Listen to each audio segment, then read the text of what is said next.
Hello, my name is Julie Daniluk, and I'm excited to share my presentation, Nutritional Powerhouse, Why Organic Foods Pack More Punch.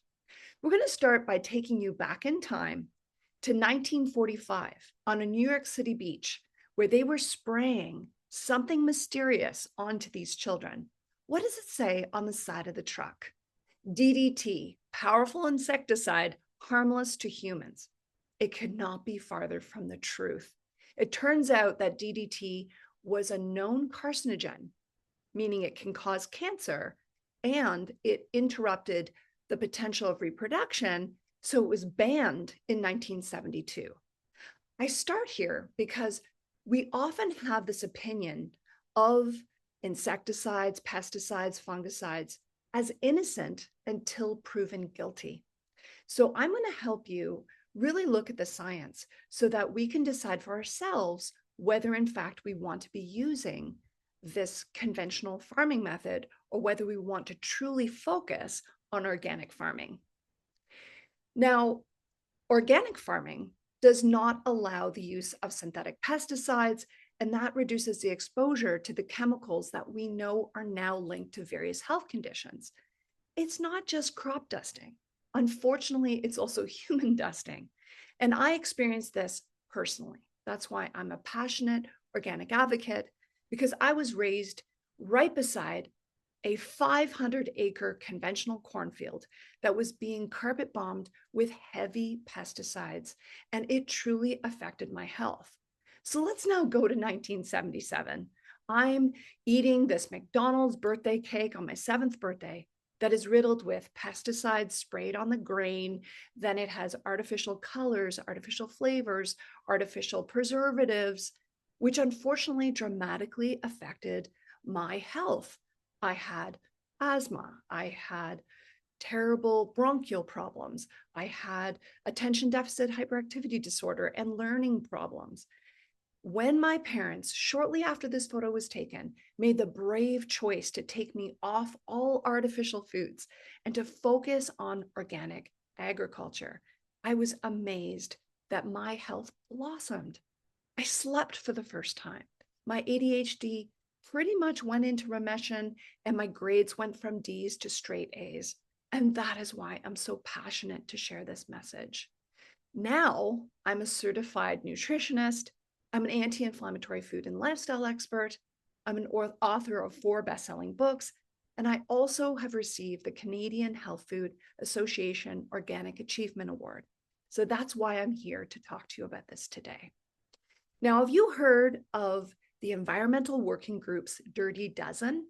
This is where they actually analyze fruits and vegetables to establish what are the highest on the pesticide scale. And this year, they've established that strawberries, spinach, kale, grapes, peaches, pears, nectarines, apples, bell peppers, cherries, blueberries, and green beans all top the list. Now, you might be like, oh, what an interesting experiment. But I have to say that out of all the produce that's tested, did you know that at least one sample will have up to 13 different pesticides sprayed on that one crop? And some of the samples have as much as 23 different pesticides sprayed. Now, the neurotoxic organophosphate insecticide called acephate, which has been prohibited for use on green beans since 2011, was detected on 6% of the green beans that were actually sampled. This is of real concern. And if you want to see a full list, you just head to EWG.org and look for the full list. Now, one great thing about organic agriculture is that it's free of synthetic fungicides, which means that these are sprayed on crops to prevent any sort of fungal overgrowth or mold. Now, why is this important? Well, it's because studies have found that fungicides can act like estrogen, increasing the proliferation of breast cancer cells. And yet, these fungicides are found on 90% of conventional peaches. Fungicides are also linked to thyroid disruption and might block androgen receptors in the body and show up on 54% of pear samples. Other studies have suggested that fungicides are associated with liver toxicity and metabolic disorders.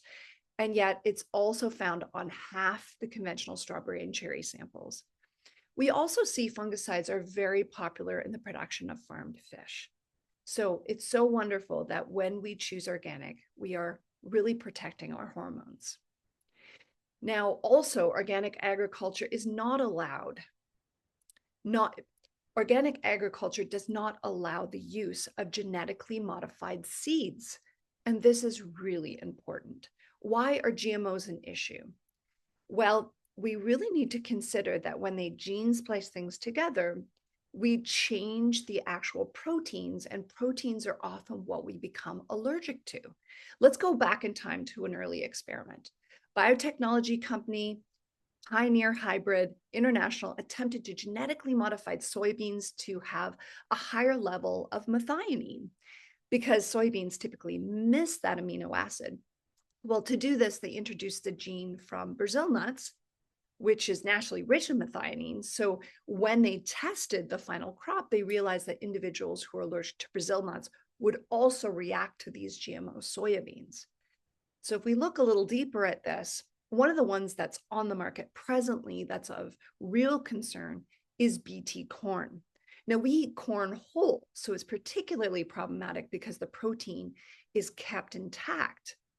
And within BT corn, it's called BT because it uses a splice from Bacillus thuringiensis, which is naturally occurring in the soil and naturally works as a way to reduce pests. But when it's genetically modified directly into the crop, then unfortunately we can see it as a potential allergen and an irritant to the human gut.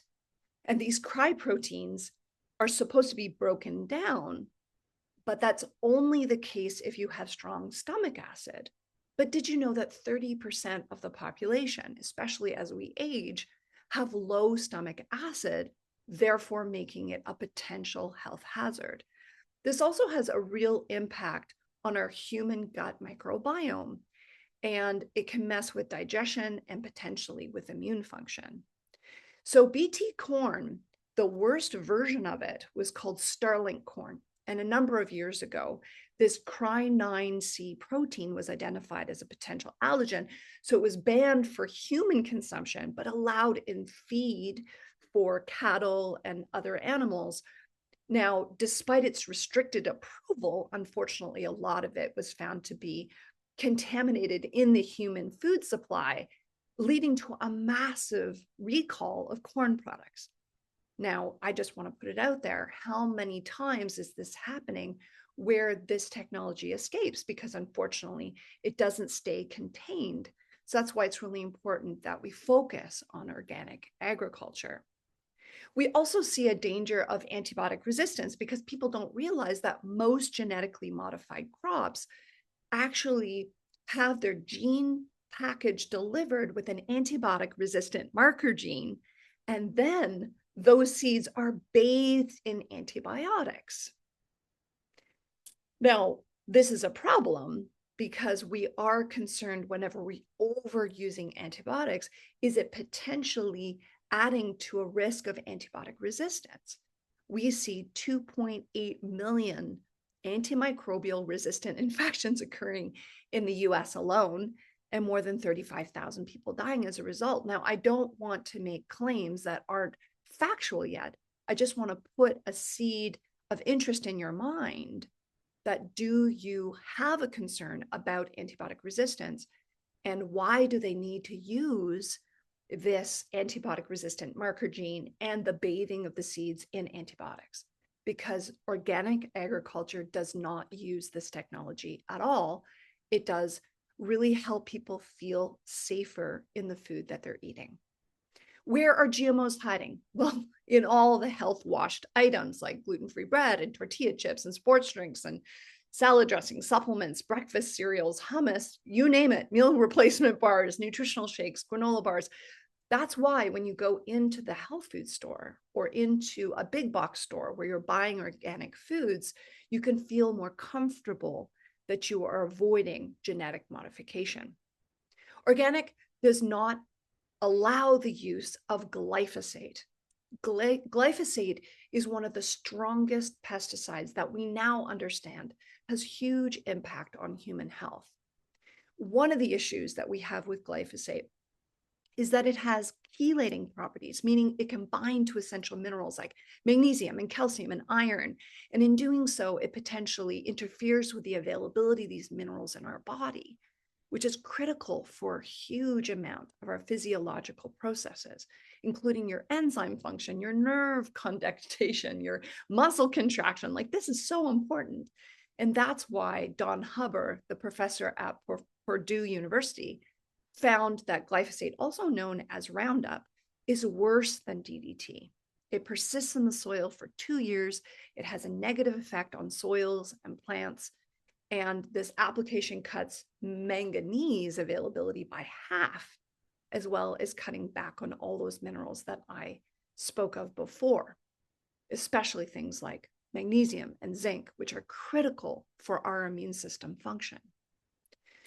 So what are some of the other dangers of glyphosate? Well, glyphosate works by inhibiting an enzyme in the pathway responsible for producing essential amino acids, such as tryptophan and tyrosine, which are vital for growth and the development of certain plants. So since glyphosate affects the production of these amino acids in bacteria, there's a concern that the presence could affect the availability of the amino acids in human beings. For example, tryptophan is actually a precursor for serotonin, the neurotransmitter that we need for mood and sleep and appetite.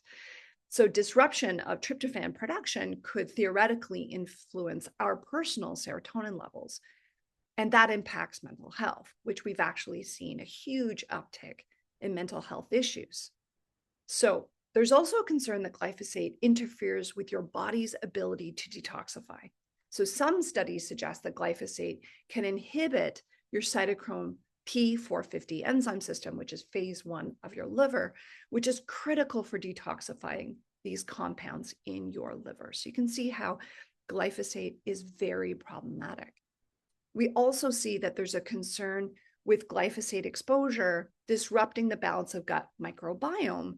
Your gut bacteria really has to maintain this delicate balance, right? So by inhibiting this pathway in these microorganisms, that could lead to dysbiosis, which is that imbalance of gut microbiome, which is linked to lots of different health issues, especially inflammation, which is in the background of many of the major diseases today, but also really affects our immune system directly and your mental health, as we've spoken of. Now, what's shocking to me is that glyphosate is used on grains to speed up the drying process. So farmers apply glyphosate to things like wheat and oats and barley to kill the plants across the board so that they can be quickly dried out and harvested quickly and consistently. But some studies have reported that glyphosate residues in these grains can increase by a factor of 3 to 5 times. So I just want that to hit home for a moment, because we consume so much soy, corn, canola, wheat, oats, barley, sugar beets, and rice as a populace, that by drying it in this way and having up to 5 times the exposure of glyphosate, you can see how we have a potential of serious human impact from eating this glyphosate. And that's why when they test things like oats, they're seeing some of the highest levels of glyphosate in our breakfast cereal. So here's the main cause of inflammation. You're having your breakfast cereal full of glyphosate. Then you're moving on to having a snack. Maybe when you're at the office, the coffee comes with the donut rush, which is very high in glyphosate. And then you might go for fast food for lunch and then come home to pasta. So you're seeing this constant exposure to this glyphosate that's such a health concern. So why is it important for us to focus on an organic anti-inflammatory menu? Well, quite frankly, now chronic inflammation affects 1 in 2 people over the age of 45. So reducing inflammation in your body is the secret to a long health span, not just a lifespan. So that's why we want to really seriously focus on purchasing organic products. Because not only do you avoid the glyphosate and the other problematic fungicides and pesticides, organic offers a better nutritional profile. So studies on organic foods often show higher levels of antioxidants because when you don't spray the pesticides and fertilizers, the plants naturally have to express more antioxidants as defense mechanism. It has its own ability to prevent the pests and the environmental stressors. And the good news is that translates into more antioxidants for us, which is great. So a meta-analysis of 343 peer-reviewed publications comparing the nutritional quality of organic and conventional crops found that organic crops have a significantly higher concentration of these antioxidants, including the phenolic compounds, flavonoids, and the anthocyanins, and the concentration of these are incredibly high. Like we're talking 18 to 69% more antioxidants in organic produce. Wow, that's awesome. Also, we really want to look at a real prime example. So let's get into it. This is a great study showing that in fresh organic green beans, there is more minerals, there's more chlorophyll, more carotenoids, which is the vitamin A group, more vitamin C, and more of these wonderful flavonoids, and that higher potential for the beta carotene. This is incredible. And this is consistent with previous studies showing higher minerals and sugars in the organic green beans.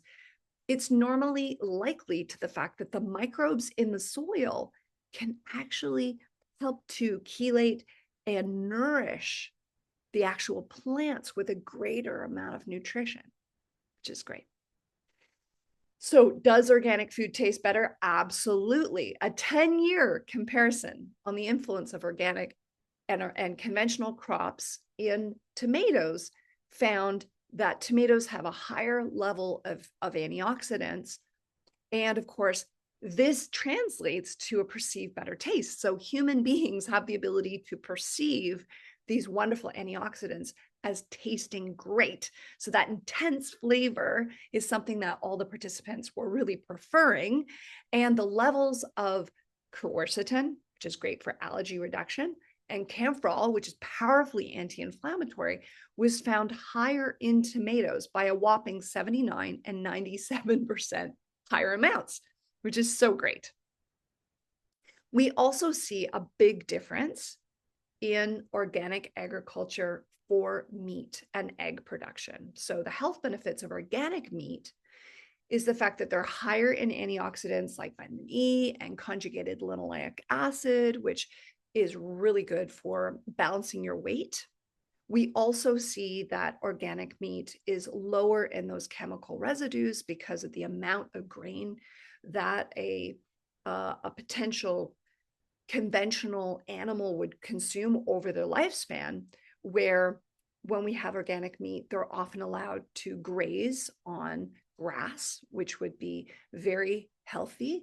And we see as a result, we have a higher amount of omega-3 in organic meat because it's typically grass-fed. And that is going to translate into healthier meat overall.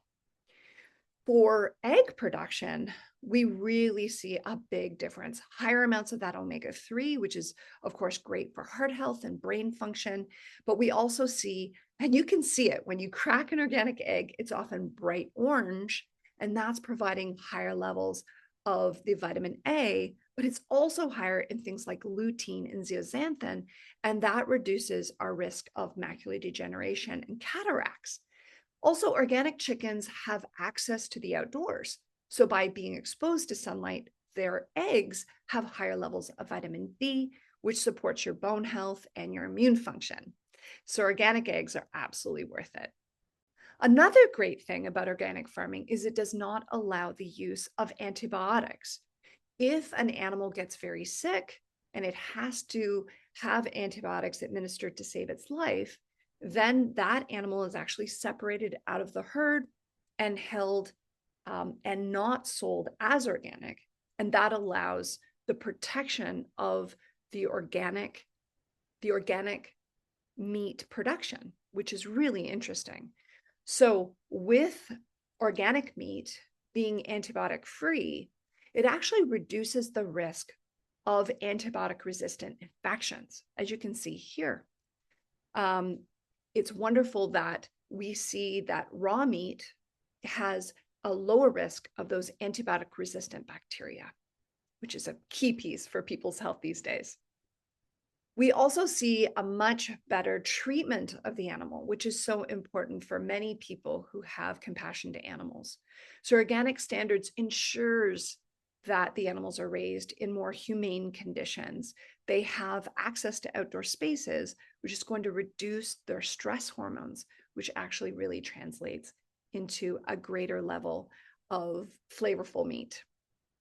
We also see a reduced risk of chronic disease. And I want to start with the farmer. A study published in 2020 looked at the fact that farmers who work in conventional banana plantations exhibited 80% more genetic abnormalities as an indication of cancer risk in comparison to organic farmers.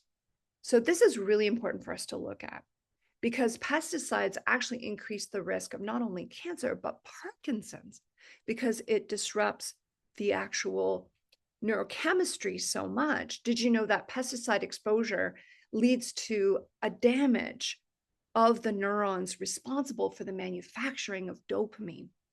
And that is linked to a 3 times greater risk of Parkinson's diagnosis for farmers who use conventional pesticides. Let's look at children's health now. When we have a 2-fold increase in glyphosate exposure in children at 5 years old, we see a 55% increase in their risk of metabolic disorders. Now, this is really important because parents are more interested in buying organic products for children, and there's a good reason why. Because children do not have the strength in their livers to metabolize pesticides.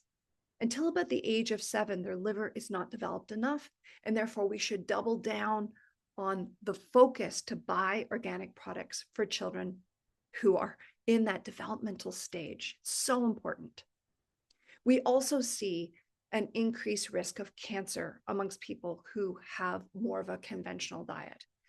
Frequently, consumed organic food lowered the risk of developing cancer by 25%. That is amazing. And the reduction of this risk is particularly notable in postmenopausal breast cancer and lymphomas.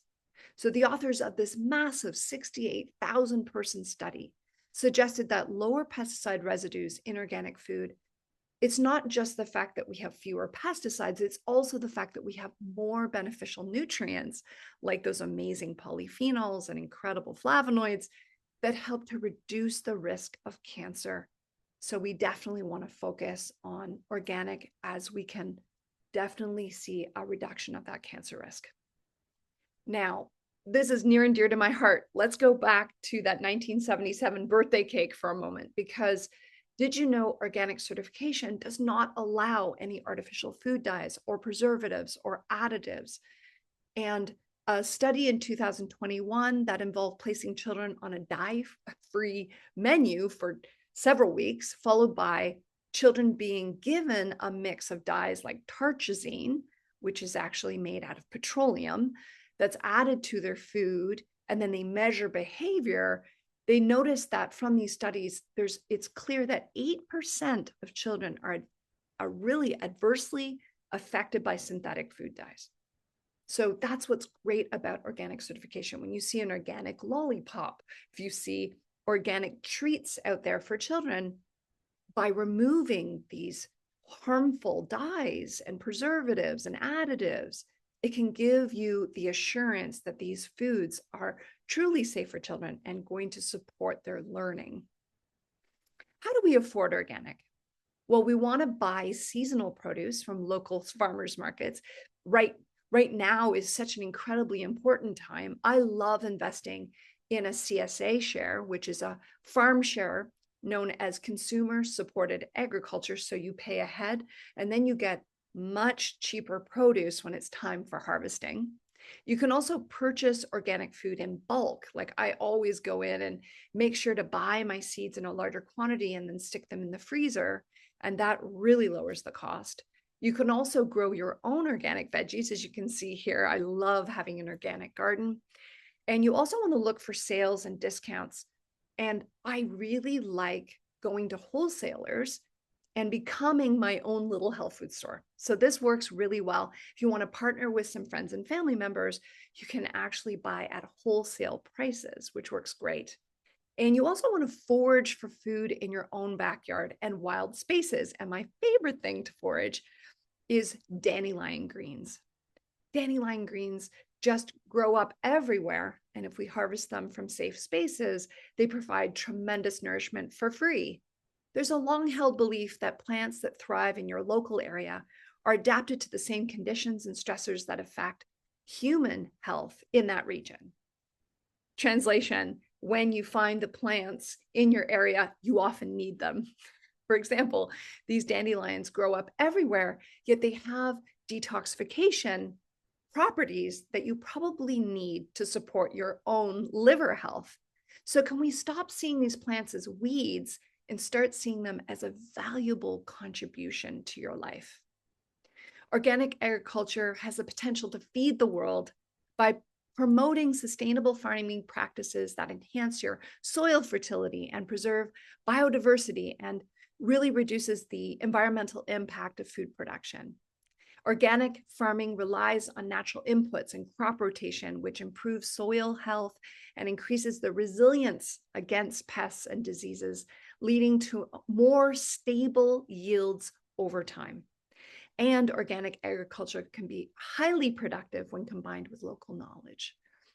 And that's why I think it's so important for us to support policies that enhance the access to these resources for small farmers.